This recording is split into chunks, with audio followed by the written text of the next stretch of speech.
जय श्री कृष्णा। बच्चों आज हम बताते हैं आप लोगों के लिए जो 2025 का पेपर है उसमें 104 नंबर से 107 नंबर के 4 क्वेश्चन और एक क्वेश्चन बहुत इंपॉर्टेंट है। इनको तैयार करेंगे तो इनसे एक क्वेश्चन तैयार हो जाएगा। उससे संबंधित जो भी क्वेश्चन बन सकते हैं वो सारे मैं कराऊंगा। देखो पहला क्वेश्चन है, ऊर्जा का नवीकरणीय स्रोत कौन सा है? नवीकरणीय स्रोत कौन से होते हैं? नवीकरणीय स्रोत वो होते हैं जो कि प्रकृति में पाए जाते हैं, जैसे पवन है, वायु है, या आपका जल है, या फिर सूर्य है, सौर ऊर्जा है, जिनकी खत्म होने की संभावना बहुत कम है। समझे नहीं? बहुत लंबे समय तक चलेंगे, वो क्या होते हैं? नवीकरणीय। और जिनकी जो जल्दी खत्म हो जाएंगे, जैसे डीजल है, पेट्रोल है, आपका लकड़ी है, कोयला है, जिनके खत्म होने की संभावना जल्दी है, जल्दी खर्च करेंगे तो खत्म हो जाएंगे, तो वो क्या होते हैं? गैर नवीकरणीय। ठीक है।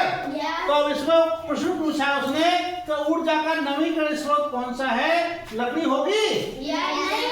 नहीं। डीजल होगा? नहीं। पेट्रोल होगी? नहीं। सौर ऊर्जा?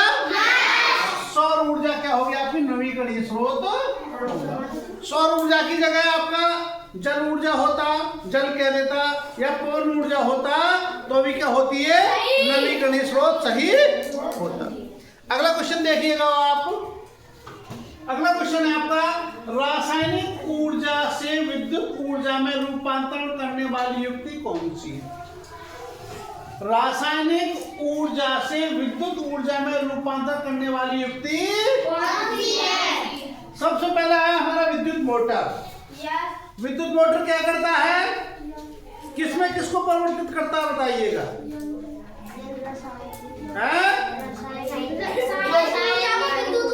नहीं, विद्युत मोटर जो है बिजली की मोटर होती है, बिजली से चलती है, तो वो क्या करती है? जो विद्युत ऊर्जा होती है उसको किसमें बदलती है? यांत्रिक ऊर्जा में। जो विद्युत मोटर है वो विद्युत ऊर्जा को किसमें बदलती है आपकी? यांत्रिक ऊर्जा में। इसके बाद सोलर सेल है, ये किसको परिवर्तित करता है? प्रकाश ऊर्जा को विद्युत ऊर्जा में, या सौर ऊर्जा को विद्युत। इसके बाद विद्युत सेल है, ये क्या करता है? रासायनिक ऊर्जा को। और जो माइक्रोफोन है ये आपका, जो माइक्रोफोन है वो आपका ध्वनि ऊर्जा को विद्युत ऊर्जा में। देखिएगा, जैसे माइक्रोफोन आपका ध्वनि ऊर्जा को विद्युत ऊर्जा में बदलता है, इसी प्रकार से जो आपका लाउड स्पीकर है वो लाउड स्पीकर विद्युत ऊर्जा को ध्वनि ऊर्जा में बदलता है। ठीक, इस प्रकार से जो विद्युत मोटर है, विद्युत मोटर आपकी विद्युत ऊर्जा को यांत्रिक ऊर्जा में बदलती है। इसी प्रकार से जो डायनामा है, डायनामा यांत्रिक ऊर्जा को विद्युत ऊर्जा में बदलता है। तो इनमें से कोई भी पूछ सकता है, तो सब याद होने आपको चाहिए। देखो एक बार दोबारा बता रहा हूँ, विद्युत मोटर का काम है विद्युत ऊर्जा को यांत्रिक ऊर्जा में बदलना। सोलर सेल का काम है सौर ऊर्जा को विद्युत ऊर्जा में बदलना। विद्युत सेल का काम है रासायनिक ऊर्जा को विद्युत ऊर्जा में बदलना। और माइक्रोफोन का काम है, हाँ, और डायनामा का काम है, एक तरह बोलेगा, सब नहीं बोला करेंगे, आवाज सुनाई नहीं होगी। ठीक है। डायनामा का काम क्या है? अच्छा, और जो लाउड स्पीकर है उसका विद्युत ऊर्जा को ध्वनि ऊर्जा में बदलना। ठीक। अगला क्वेश्चन आता है, क्रोमियम ऑक्साइड मिलाने से निर्मित कांच होता है। देखो जो कांच का रंग आता है, पीला रंग अलग से बनेगा, कुछ और मिलाएंगे, बैंगनी अलग से बनेगा, हरा अलग से बनेगा, नीला अलग से बनेगा। जो पीला रंग बनता है, पीला रंग किससे बनता है? Cadmium sulphide. जो पीला रंग बनता है इसमें क्या मिलाते हैं हम? Cadmium sulphide.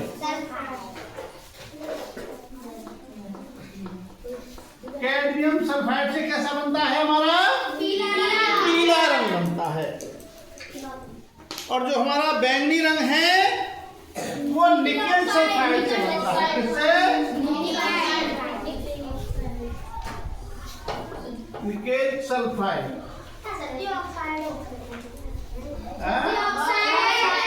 किससे? Nickel oxide. ठीक है, निकेल ऑक्साइड से क्या बनता है? बैंगनी रंग।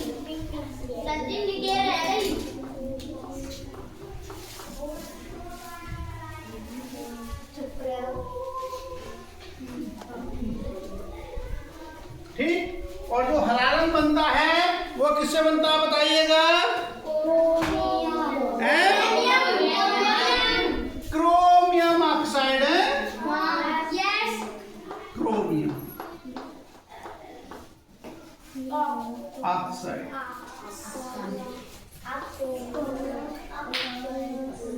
और नीला रंग किससे तैयार होगा? Cobalt oxide.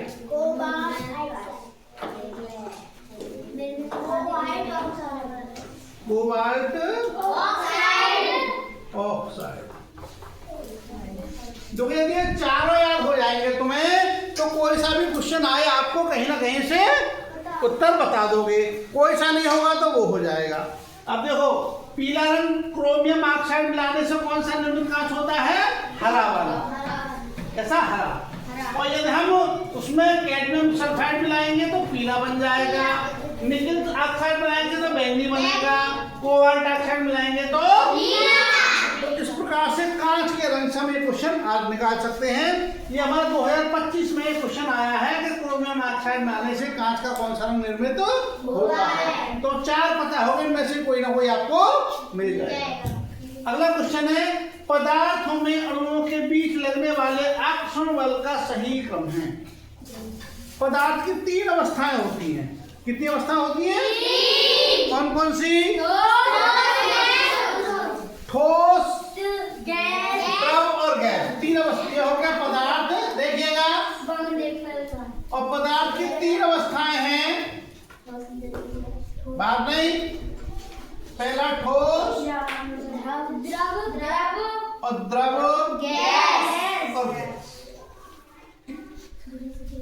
अब इनमें देखिएगा ठोस जो होते हैं, हमारी मेज है, ये चौक है, ये ईंट हैं, ये सब क्या है? ठोस।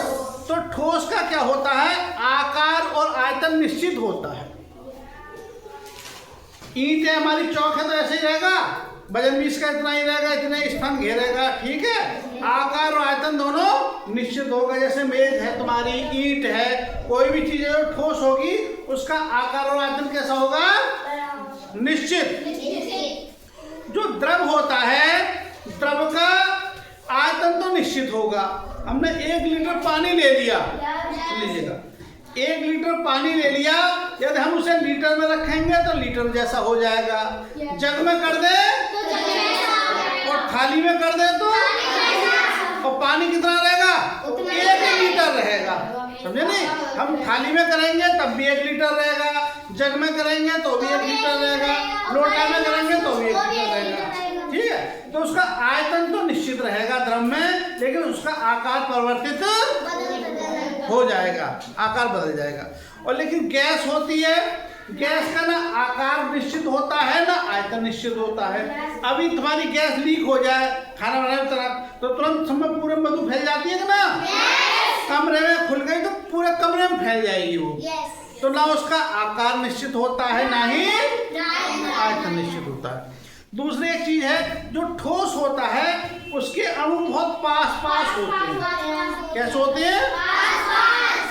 और द्रव के जो अणु होते हैं वो ठोस से दूर दूर होंगे और गैस के और ज्यादा दूर होंगे। ठीक, इसी प्रकार से जो उनके आकर्षण बल होता है, जो ठोस के अंदर आकर्षण बल बहुत अधिक होता है, एकदम चिपके रहते हैं, और ठोस की अपेक्षा द्रव में आकर्षण बल कम होता है और गैसों में आकर्षण बल और कम होता है। तो इसने क्वेश्चन दिया है पदार्थों में अणुओं के बीच लगने वाले आकर्षण बल का सही क्रम है।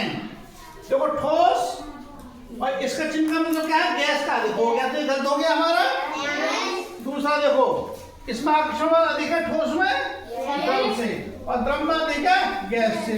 तो ये हमारा आंसर है दूसरा वाला सही होगा।